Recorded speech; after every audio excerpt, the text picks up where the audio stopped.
But Prophet Muhammad, peace be upon him, is even mentioned in the New Testament. It's mentioned in the Gospel of John, chapter number 14, verse number 16. Jesus Christ, peace be upon him, says that I will pray to my Father, I'll pray to Almighty God to send you a comforter. It's further mentioned in the Gospel of John, chapter number 15, verse number 26.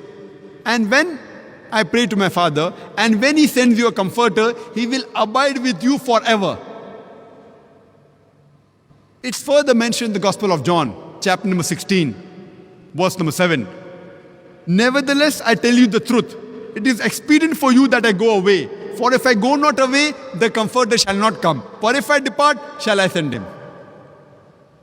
Jesus Christ, peace be upon him, says that nevertheless, it is expedient for you that I go away.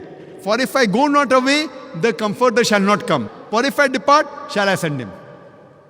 Now this comforter, if we analyze, in the original script, in the language Aramaic, it is paraclete, which means the praiseworthy, which is the translation of the name Muhammad sallallahu alaihi wasallam. But they have converted it into parakletos, which one of its meanings is a comforter. Irrespective whether it's paraclete or parakletos, alhamdulillah, both these meanings befit the last and final messenger, Prophet Muhammad, peace be upon him. But many Christians say that this prophecy about the comforter to come refers to the Holy Spirit. Now, if we analyze, the prophecy clearly mentioned in the Gospel of John, chapter number 16, verse number 7. Nevertheless, I tell you the truth. It is expedient for you that I go away.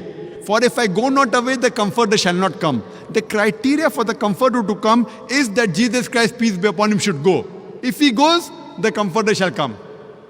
Only after he departs will he send him. So the major criteria for the comforter to come is after Jesus Christ, peace be upon him, departs. From the Bible we know that the Holy Spirit was already there before Jesus Christ, peace be upon him. He was there in the womb of Elizabeth. He was there when Jesus Christ, peace be upon him, was born. He was there in the Feast of Pentecost. So surely this prophecy cannot refer to the Holy Spirit. It refers to no one but the last and final messenger, Prophet Muhammad, peace be upon him. It's further mentioned in the Gospel of John, chapter number 16, verse number 12 to 14. Jesus Christ, peace be upon him, says, I have many things to say unto you, but ye cannot bear them now. For he, when the Spirit of truth shall come, he shall guide you unto all truth. He shall not speak of himself. All that he hear shall he speak. He shall show you things to come. He shall glorify me. This prophecy again refers to no one but the last and final messenger, Prophet Muhammad sallallahu alaihi wasallam. It says, I have many things to say unto you.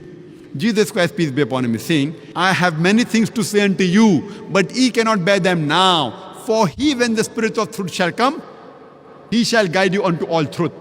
He shall not speak of himself. All that he hear shall he say. He shall guide you to the truth. He shall show you things to come. He shall glorify me. And this prophecy does not refer to anyone but the last and final messenger, Prophet Muhammad sallallahu alaihi wasallam. I have given a separate talk only on the prophecy of Muhammad sallallahu alaihi wasallam in the Bible, which you can speak for hours together only on this topic.